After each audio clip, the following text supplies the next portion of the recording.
Hi, everybody. A few familiar faces, but for those who don't know who I am, I'm Mitch Turnbull. I'm a freelance producer-director, and I work for production companies, studios and broadcasters as a gun for hire, but also I develop and produce content through my own company, Bramble Media. I've worked in documentary filmmaking for over 20 years, primarily making natural history and conservation films for broadcasters and studios. But today I'm going to talk briefly about some of my experience making 360 films for NGOs, as well as a bit of background on why 360 in VR is such a powerful tool in advocacy. In 2005, the lovely Richard Knuckles, who's sitting over there and will be joining us later, asked me to work with him on a 360 film for the UNCCD, that's the UN Convention on Combating Desertification. Filmed on location in Senegal, Growing a World Wonder highlights the effects of climate change on the people of northern Senegal, told through the eyes of a young Senegalese girl and her grandfather, who live on the front line of desertification. The film premiered at the United Nations Climate Change Conference in Paris in 2015 to highlight the UNCCD's Great Green Wall project. And yes, that is the president of China hiding there behind the headset, watching it in Paris, just before Obama gatecrashed his meeting on climate change. And I personally would like to think that this film had everything to do with him signing up to and ratifying the Paris Climate Change Agreement. And I'm sure Richard would agree too. The film has been a great investment for the UN and has gone on to be shown at major public events around the world, including the Rio Olympics opening ceremony. It's also won a number of awards, including being a finalist at the 2017 Social Impact Awards and the Best Documentary Award at 2016 Screen for All Festival in Paris. That's our main character and her grandfather there.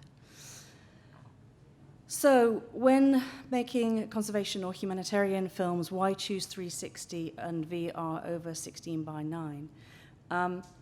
I should just point out that for the purpose of this talk, I'm going to assume that 360 content is viewed within a VR headset, as opposed to a desktop tablet or mobile device.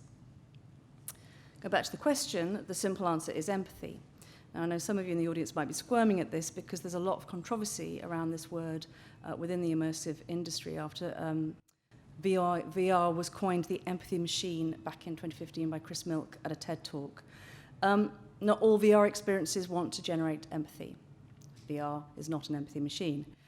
But when it comes to advocacy, if you go by the principle of social philosopher Roman Krznarik's simple definition of how empathy is created, which is 1, proximity, and 2, a shared experience, placing your viewer a meter away from someone or something in crisis makes VR an incredibly powerful and engaging tool that in the right hands can enable empathy to a much greater extent than 16:9 content viewed on a traditional 16:9 monitor. In this equi-rectangular image taken from Growing a World Wonder, when seen in a headset, the viewer is virtually walking beside Binda, the little girl from Senegal, and her grandfather. You get an overwhelming sense of being there with them in their new plantation. And as Binda explains in the voiceover how proud she is to be part of a project that will protect her future, you absolutely get it. You totally and utterly connect and understand their plight. So a little bit of history here for those of you who don't know, that VR has been around since the 1980s, late 1980s, born in the suburbs of Silicon Valley, using CGI to visually represent virtual worlds.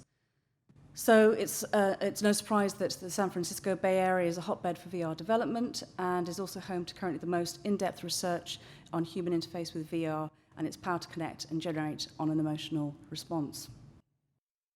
Stanford University's Virtual Human Interaction Lab, founded by Jeremy Bailenson in 2003, has done a huge amount of research and published hundreds of papers around human interaction with VR. I'd like to say also that the UK is catching up rapidly, and a lot of research is being done in this country by some fantastic universities and further education establishments, including UE. The lab's most recent research focuses on how VR can transform, amongst other things, environmental conservation and empathy. But it's still really early days in terms of our understanding the effect of VR the effect VR has on us and how it might influence behavior. Although these two studies, one from 2014 and one from 2016, use CGI and embodiment, the outcomes of how VR influences behavior are clear. In the 2014 study, participants were asked to cut a tree down using a VR chainsaw, and in the 2016 study, participants embodied an animal to replicate the concept of experiencing something directly from the animal's point of view. However, the participants didn't need to pretend to be a lumberjack or a cow, a longhorn cow, by the way, for this Nielsen study carried out last year. Yet the results are clear. VR is a much more powerful engagement tool than 16:9 content. One group of participants was asked to watch a charity 360 film in a VR headset, while another group watched a digital charity campaign on a tablet, identified as mid-roll, as digital charity campaigns in the US commonly pop up in the middle of an online film. 84% of consumers could recall the charity featured in a VR experience, compared to only 53% from a traditional ad, while nearly half consumers, 48%, were likely to donate after seeing VR content, compared to 38% of those who viewed 16:9 content on a tablet. So I think those are quite revealing figures. Beyond surveying consumers for content experience and brand attitudes, each participant was tested on behavioral change. Each was provided with a $20 in artificial currency that they could choose to donate to a preset mix of charities. VR content motivated larger donations than traditional advertising, with VR driving as much as 3 times the dollar value. The VR effect was clearly demonstrated by 2 groundbreaking 360 films made in 2015, generating extraordinary results in terms of prompting behavioral change. Unicef's Clouds Over Sidra, the story of a young Syrian refugee, Sidra, and her life in a Syrian refugee camp, was shown to donors as part of a fundraising conference in Kuwait. It helped raise $3.8 billion for the Syrian refugee crisis. That was $1 billion more than was expected to be raised. So without a doubt, the film had a significant impact. And one of my favorite films, Waves of Grace, featuring DeConte Davis, a survivor of the Ebola outbreak in Liberia, helped raise $55 billion towards humanitarian assistance at a fundraising event, again surpassing what was projected to be raised. Growing a World Wonder didn't do too badly either for the UNCCD. The power of 360 in VR and its capacity to transport an audience to a place, to sit them beside people or animals that are in crisis, undoubtedly promotes behavioral change. Since Clouds Over Sidra, the use of 360 in VR and advocacy has gone from strength to strength. Conservation organizations like WWF, Conservation International, and Greenpeace are all embracing immersive technology to engage and connect with the public and hopefully bring about behavior change and, of course, generate a few more of those dollars. In partnership with creative producers and directors, NGOs are making extraordinary and high production value 360 and VR content, even hiring Academy Award-winning directors like Catherine Bigelow, who directed African Park's recent 360 film, The Protectors.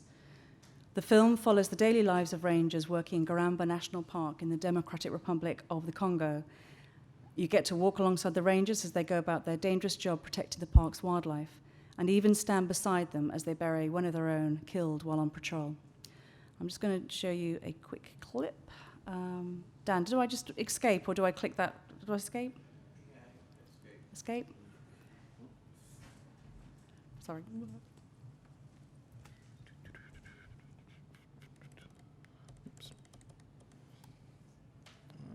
There you are. Is it, which one is it?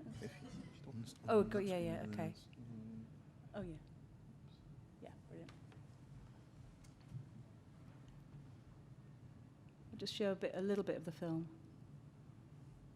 Is it going?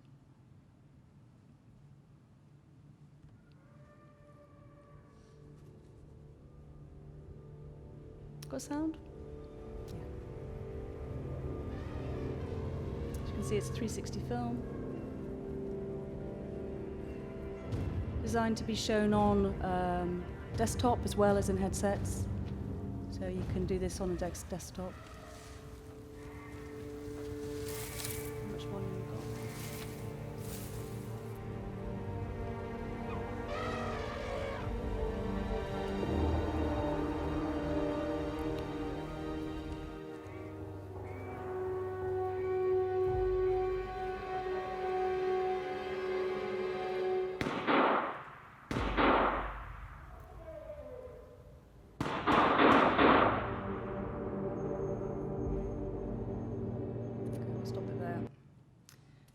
You get the idea?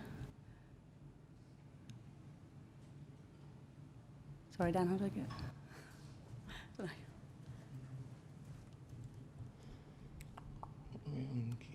Okay, cool. And then play, is it? Yeah, it should be.